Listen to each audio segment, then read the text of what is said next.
อีกหนึ่งไปวนเหมือนจังใครถอมใครยินนี่แหละ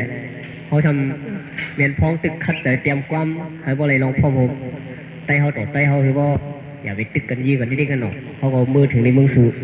ที่เมืองสูเขาก็มันมีศึกตับศึกจึงไต้เขาจะอยู่ในเวียงไว้ล่ะไหนให้ทั้งเขาอะไรทั้งเขาตีจูบพร้อมกันนี่แหละตึกเขียนเขาอะไรนั่นเขาก็เตรียมความไว้แข่งปลูกหนึ่งเขาว่าสั่งถึงก่อหันที่เมืองสูเนี่ยโหเขามันพอเขาอัดก่อเขาดิอัดออกบ้างความปลูกเนี่ยยิงว่ามือจดตัวเมืองไต้เขาคือคนบ่อะไรยินเลยว่าจูเขาดังเมืองไต้แบบนี้ไงเขาทำดีจุ่มจื้อเขาจะไงยินถอมจำความเขาอะไรออกไปวนโดยซอมอีดออดกันหน่อยนี่ว่าเฮ้ยเนี่ยนะ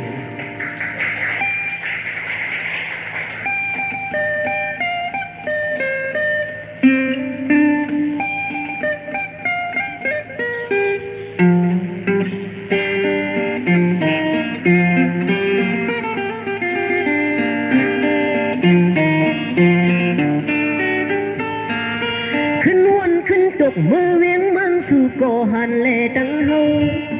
ยิบกอกเล่าหล่ออึนอึกเย้าก็ห่มห้องความปังโจเต็มถุดเมื่อในก็มีมาเต็มถุดออกปันภาวะเฮาหาแสงแหลงเมืองสู่โมลัดความซึ่งมันตื่นย้อนลัดให้เฮาชิวพร้อมกัน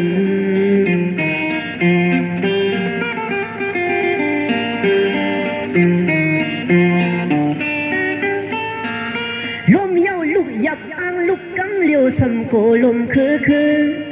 พองย้ำนั่งสิ้นหอมแห้งลูกนั้นกูยอมกันคุบเขาถึงคิงทุกลีลุกไผ่ถ้าคิงกุมหอมคนแห้งไปตัวใส่โกหันโหใส่กันงานนอนหุ่นนั่งหึงโกเฮาลืมพร้อมกัน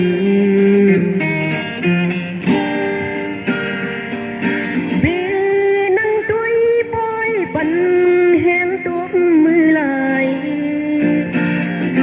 สายง่ายเงาลายเอ็นอันยังไม่สำเตฮอดนั้นมองไปก็หันกว่าไปผมเฮาลืมไว้ลูก่อนลองเวียงเมืองสู่มีแสงแหลงคึกเข้มขึ้นวนขึ้นส่วนลองเอ็นอันอ่างเอาเมืองใต้ปลดปล่อยซอยหับยับลือกันปุ่นเมืองโหมายาปีปันเกิงกันตีเต็มปืนหือตีหาเงินหือพองเฮาตึกเป็นภาวะซึกยิบกองกลาง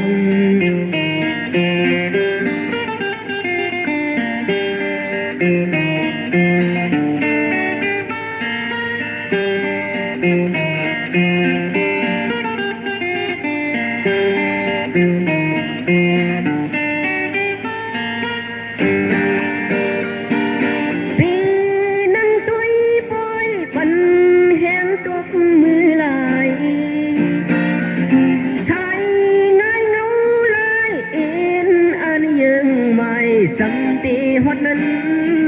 มองไปก็หันกว่าไปห่มเฮาลืมไว้ลูก่อนลงเวียงเมืองสู่มีแสงแหลงคึกเข้มคุกวนคนส่วนลองเอ็นอันอ่างเอาเมืองใต้ปลดปล่อยซอยหับยับลือกันพุ่นเมืองโหมายาปีปันเกิงกันตีเต็มปืนหือตีหาเงินหือพองเฮาตึกเป็นภาวะซึกยิบกองกลาง